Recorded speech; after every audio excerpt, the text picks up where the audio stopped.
Afrika yetu, Afrika yetu ndotenga hari wako mari Afrika maulana pauna matuno pakupenda kwezorake resabacha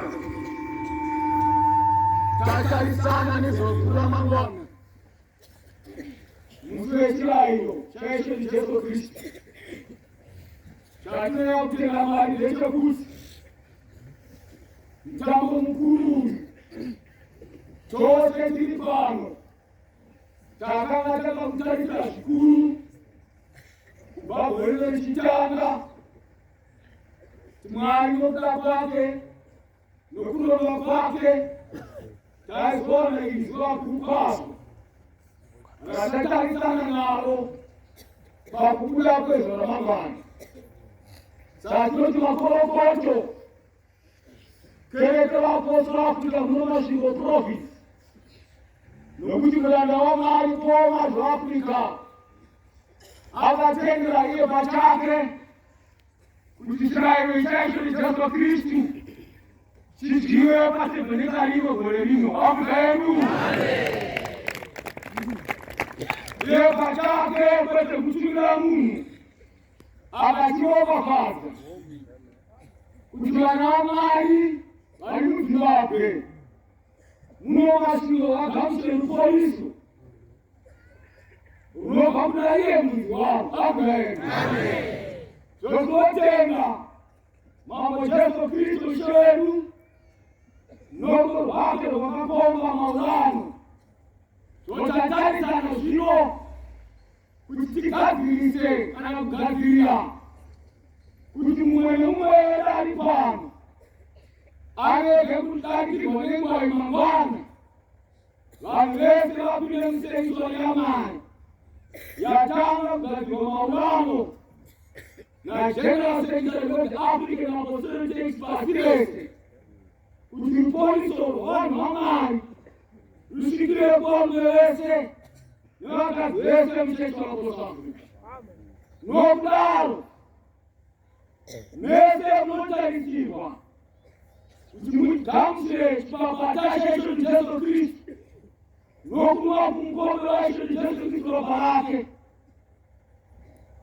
kuitira kuti mangwana nemusi wokupera kweupenyu hwedu hwapanyika tigomuka kuvashakavu kana kwakafa tichikumbana nacho Jesu Kristu.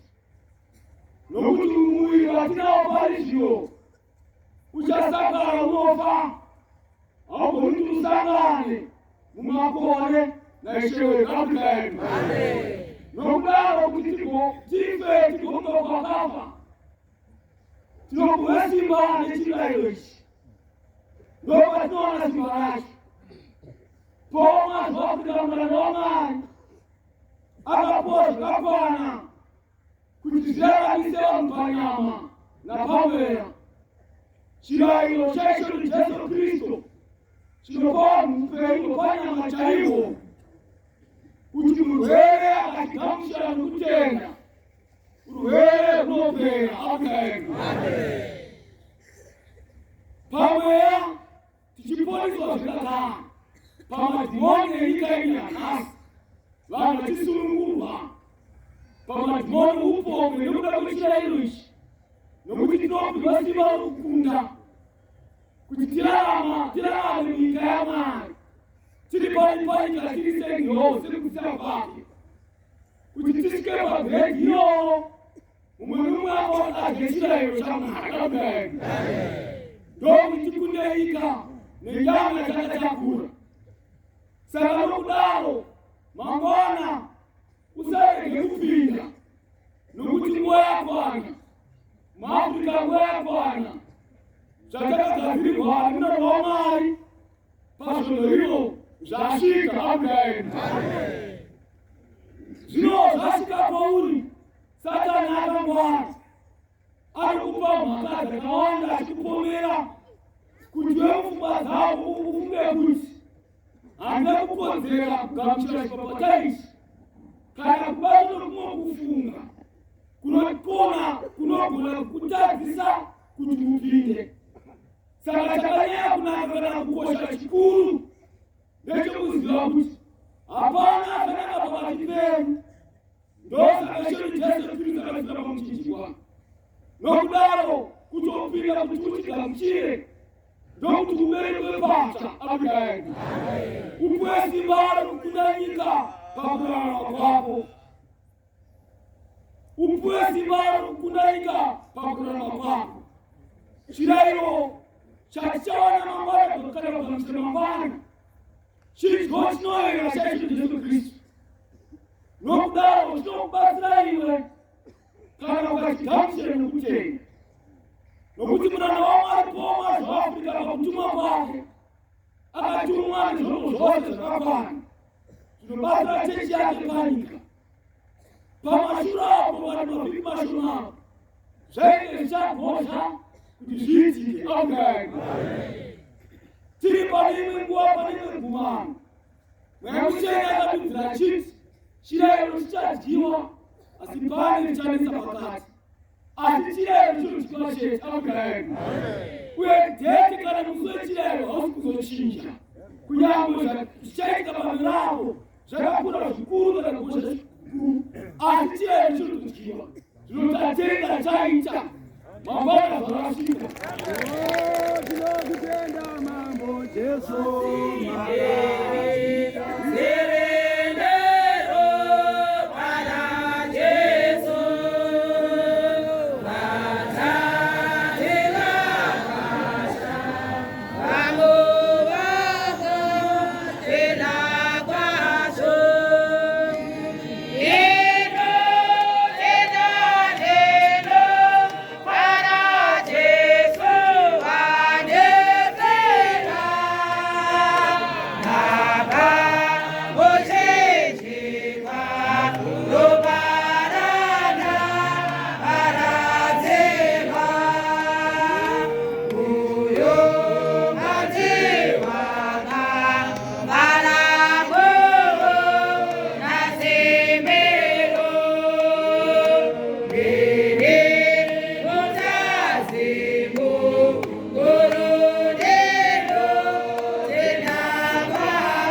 kutuma kwa Paulo mwana wa Afrika chikamu chekutanga chitsauko 3 verse 19 pakati pegore ra1940 ndichidzidza dzidzo yokupedzisira udzidzi hwangu Ishe Jesu wakandipa chiratidzo chokusikwa kweAfrica itsva. Zvakaitika kudai, ndakaona denga rapukutwa netapamaodzanyemba wakaziva kumabvazuva north east. Pakanyorwa namavara makuru kuti Recreation of Africa. Afrika yedu kusikwa kwenyika ichaAfrica. Kutumwa kumuranda wamarifomas vaAfrica. Agenda kana chinangwa chekutumwa kwake ndechekusikwa kwenyika Africa itsva. Nokuti pakuwambwa kwayo kana pakutewa kwenyika yaAfrica panguva yakare pakutanga kwayo, nyika yaAfrica ndomai yenyika dzese. That's Africa, the mother of all nations. Ndovakaiswa munhu wokutanga mubindu muAfrica. Africa yedu munhu wokutanga vagara muno muAfrica, achisikwa naJehovha Mwari, achitaura naMwari nguva dzese, achifamba naMwari nguva dzese, kubva mangwanani kusvika zuva chidoka, achinzwa inzwi raMwari nguva dzese. Zvese zvaida Mwari kumunhu vaibvananga, iri shamwari neshamwari. Napakuronga munhu apindwa naSatani panguva yafamba, Jehovha Mwari inzwi rake rinozonzwikwa. Munhu haana kuzonzwa kufamba kwaMwari mubindu reIdheni, nokuti Mwari akanga atama. Mwari akaipa netsvina kana pane chinhu. Zvino munhu amonerwa nechii, inzwi raJehovha haana kuzorinzwa, haana kuzonzwa kufamba kwaMwari. Nokudaro Mwari aona kuti zvadaro muAfrica maigara nguva dzake dzese, mwemutena atama abva. Shoko rakazouya kumuranda wamarifomas vaAfrica 1940, nokuti kunyika dzokuwest marinazuva kwanga kwazara zvinhu zvinyangadza kwazvo, marudzi azvo makuru, mufananidzo, matelevhizheni mudzimba, upombwe pachena. Zvazara pese pese kwaigara Mwari muIsraeri, kuPalestine nedzimwe nyika dzakakwirira kwazvo. Mwari atanga zano mwemuteni ndokuya muAfrica dziri yakaiwa kuti dzigare muAfrica dzisike nyika yaAfrica. Muranda waMwari ndopakapiwa izvo 1940, chadenga chipfumu chichipukutwa noruoko rwaJehovha Mwari pamabuda zuva. Ndokunoona namavara makuru kuti Recreation of Africa, kureva kusikwa kwenyika Africa ichaiyi. Zvino chimwe cheshombo chakapiwa Paulo zvaAfrica kuti nyika yeAfrica iyi, vanhu veAfrica tisu nyika yacho, tisikwe pasva chirayirwa kwedu. Kuti kana vanhu vakabva shoko raMwari rikavabatsira vakareurwa pakutadza kwavo, sezvo takanga tichibva musangano nokutanga kana kubva kudzimba, chirayiro chaicho Jesu Kristu chobvisa tsvina yese iri munyama yemunhu netsvina yose yakanamatira pamwoyo womunhu. Munhu wofanira Mwari. Kusikwa kwomunhu kwokwana patsva Africa yedu. Saka muranda waMwari wapulani kana muzano kuti nyika yeAfrica kutanga Zimbabwe tisikwe patsva nevhangeri yaKristu Jesu. Sakramende yechirayiro radzidziswa masikati nemunhu rakadzidzisa pano, kuti chimwe chechinhu chakakosha pakunamata kwechipostora kuti chikwane pamunhu isakramende rechirayiro Africa yedu, sakramende resabata nekubhabhatidzwa. Nokudaro pamangwana ndopanosikwa munhu patsva achipinda musensuari.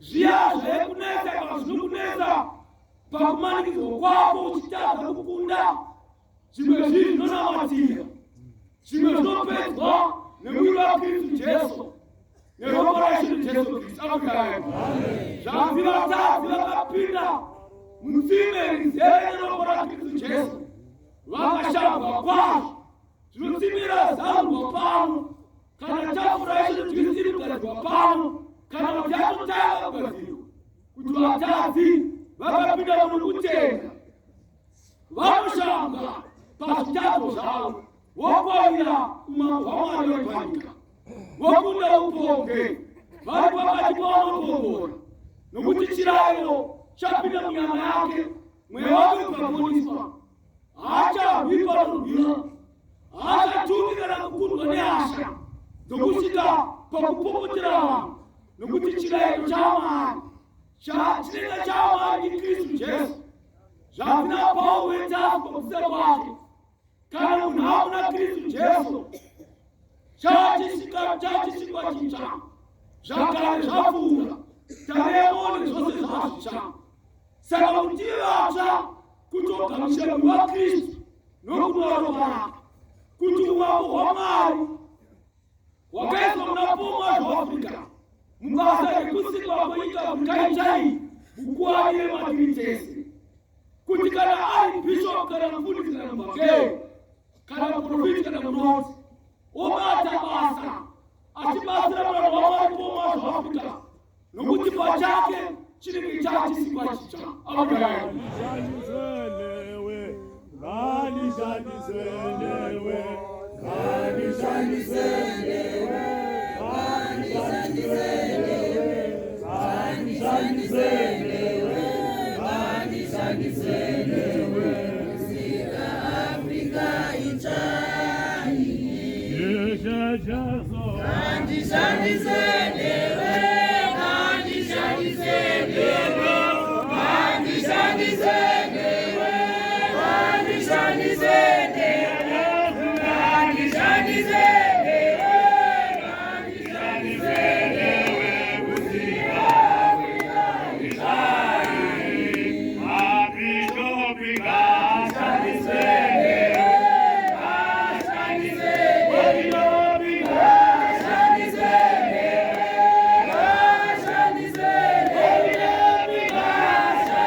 Jesus, our Redeemer.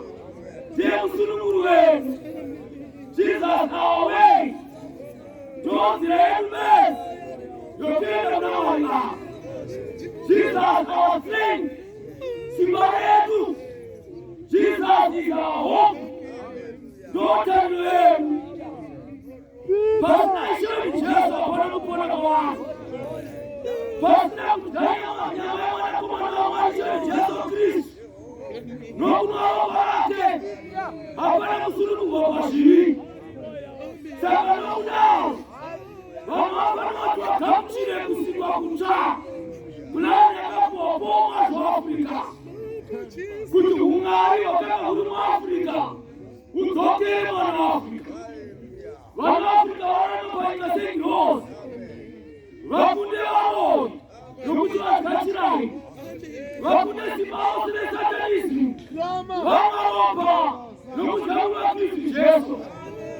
Hapana kukula. Hapana ziada kukula. Sana hata kwa Kristo Yesu. Hapana kuona kwa Kristo Yesu. God is fine with the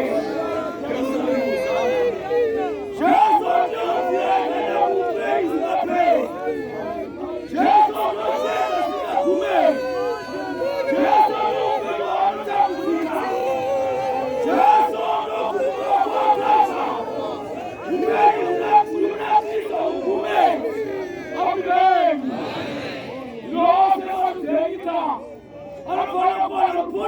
la Kristo Yesu. Recreation of Africa. Mutumwa wa ipoma wa Afrika. Wajinji wanutwala mzire. Wajinji wanutwala pausuro pake. Azili Afrika yetu. Lokuti tuzo wanakusazila. Nokufamba kwe mundu kwa kwetu. Batemsa kupura era. Kuti munazizo kutuma kwa wa Afrika. Lokuti sineka zetu zacho. Lopesa na nezi yake. Zabesa pachena mamakubo kutuma. Pati 1 pati 2. Achipitiza kwa zinji mchango za zino. Misozi chimuda tuwa chimuda. Achiraila wani. Wanu kagama. Chino chirikondo. Plani ya mwari pachena. Utakaputika pango ya sulo. Papige ya mafura. Mwiru wa Kristu Jesu noroparake. Zoba asarashi. Kutitiponiswe. Kutitipemane zakaipa. Chikani ile umangu wa mwari tiripanika. Don't rabes. Veriko pese besi.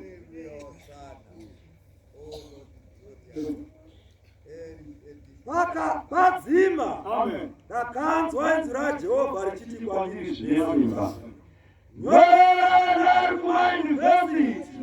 Kuti vazokubatsira mubasa rokusikwa kwenyika yechiAfrica iyi. Chisu chakayorewa. Chisu chese amenakazi. Chakatonyorerwa tsamba kana mati. Yokutuma kumurero wa mwari wa Afrika. Pachenda recreation of Africa. Chakadekwa. Nokudaro. Ngatichita zitakadekerwa. Topisa kumwa kufunga. Pavura nasi na mama. Topida tuzaipa waka. Nukumwa pali mkongi. Chirayo. Chamama. Chaka kumburi wa nimuri tuwazo wachipiwa. Pakuchuma wake. Zokutuma maboma wa Afrika. Zili mysterious, zili mystique. Zilotudawalika zauri badime wa umari. Kutuwashi basi. Nokudaro, kana utitikosa zino. Zilotako titerere. Ukauchira mashokesio. Kupapama wana.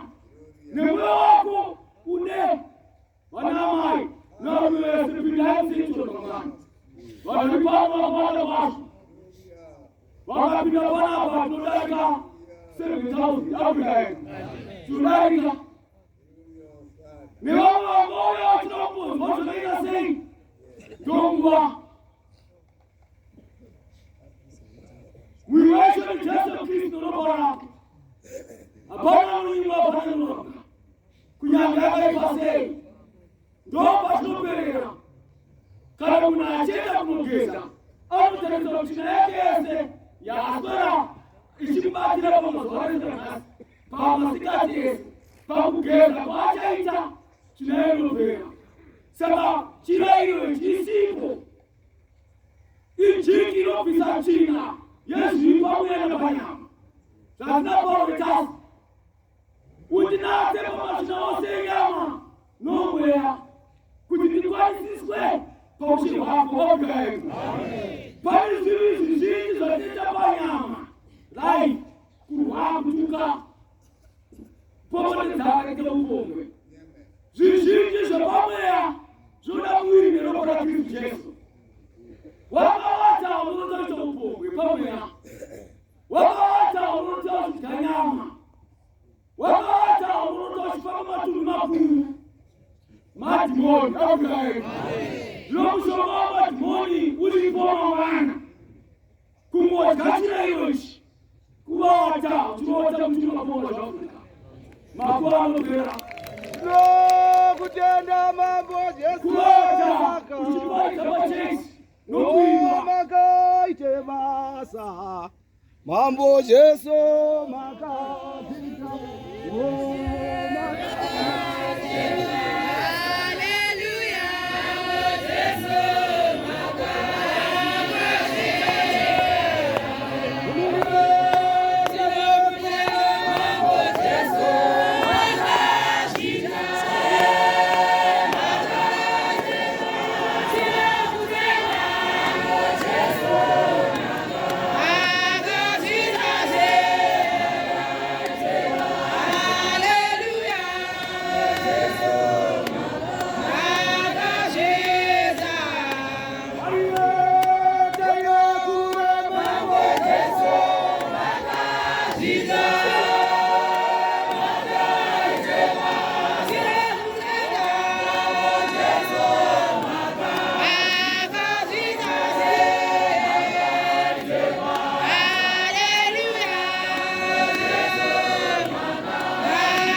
Mabosana. Hey, bro. Hallelujah.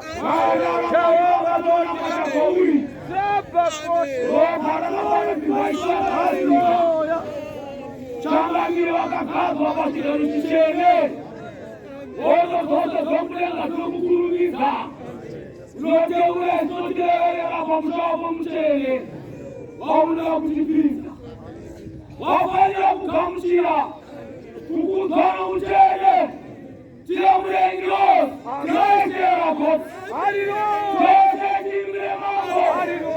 Tira mambo mchena. Mambo mchena ulandu wa mawani. Dogo ni basa. Mama Jesu magaika basa. Nokuti magati maboma za Afrika. Kuzora gaika matena. Zichango bila mchechiro. Baba jinjinga wanakakara kao. Tangazi kao ni matenja. Ndako na mazwana. Kana kumoto katika ndako na mazwana. Kana kumbega kwa ndako na mazwano. Kana kusiba mtamo chako ndako na mazwana. Poma za Afrika akatiba jishi. Yes. Oda. Ala bodi kisa. Jehovah Lord ane. Baba wata kwa fresh now. Wamuka wasina wasina era bodi ba. Simina ala bodi. Era. Mata. Wamuka wasina kwa Rokuta era matende. Asiboma Afrika kabonga. I'll bless the nation through you. God will and you want to God, you want to run. God will and you shame on the way. Takapisa urongo Israel. Takapisa urongo leva ngira boma Afrika. Sizo saponeka. Munakapira kujeshi. Asike mbele yesu unomshaiwa. Nokula kushilai. Chakapo boma Afrika. Yote na paz. Unaona ngara vinokusikia be. Ojana Afrika. Chakale ya mali kaya panya vinokusikia be. Shimila era kaisa. Hallelujah. Jerusalem. Mafito. Moka.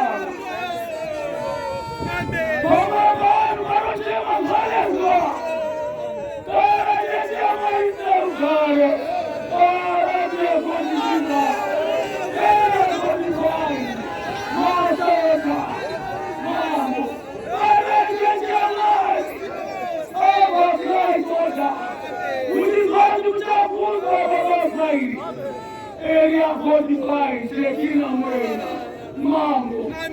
Wewe ni kuchema. Wewe ni suwako na mrani wa mwani. Wewe lewe. Wewe majini.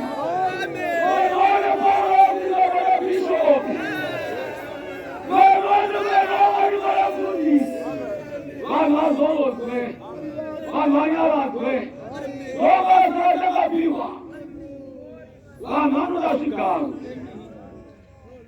Hasta hospitaliza.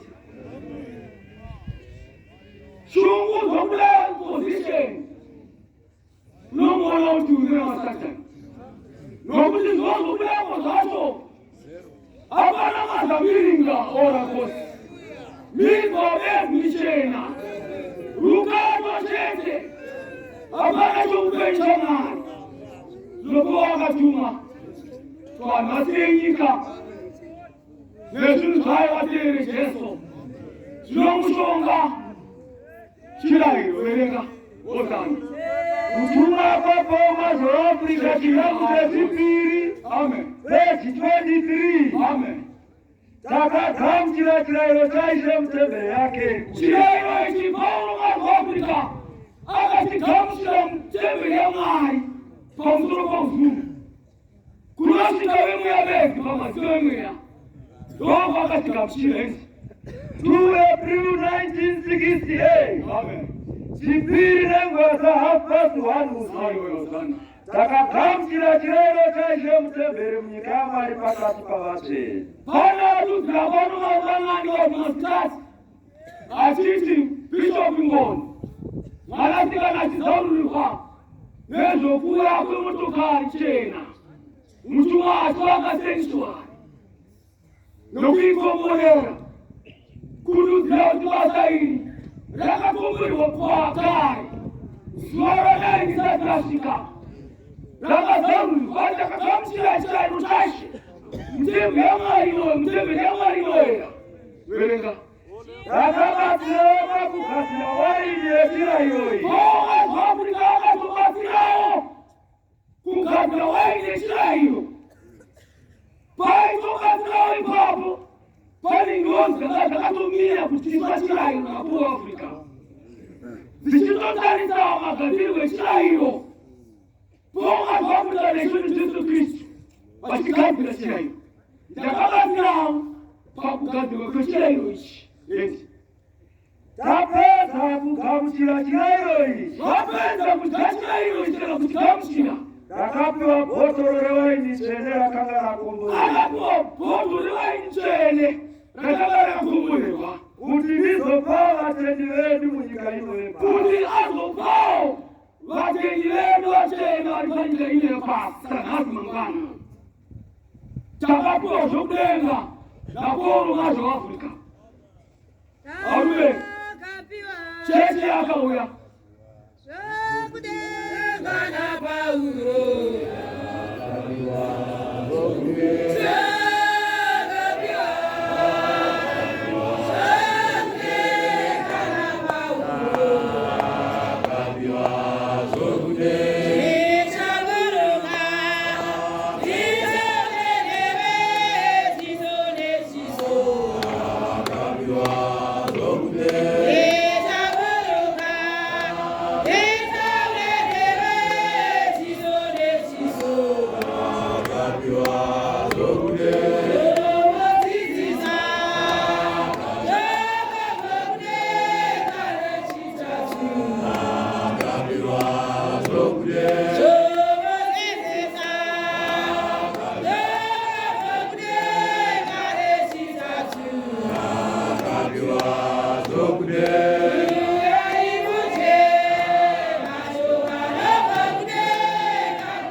takapiwa bhotoro rewaini tsvene rakanga rakomorerwa kuti ndigozopawa vatendi vedu munyika ino yepasi. Takaburuka naro tapedza kudayira mudenga. Saka chirayiro chashe chatinopa musangano rino chitsvene, chinoyera, nokuti takabva kudenga kuna Kristu Jesu. Chitsvene, chinoyera, nokuti takabva kudenga kuna Jesu Kristu pachake. Chimwe chinhu chiri uniki pachirayiro ichi, vakadzi havacharohwi nokuda kwechirayiro chake. Nokuti varume vakaputulurwa mabhonzo nechirayiro, vasina simba rekare. Saka chirayiro ichi chinovandudza kana kuvaka vanhu vatsva. Vanhu vane upenyu hutama naKristu Jesu. Nokudaro mangwana inhange muchange nemazera edu nemazera enyu kupinda musensuari yaMwari. Mwari akomborere kudzidzisa kwedu.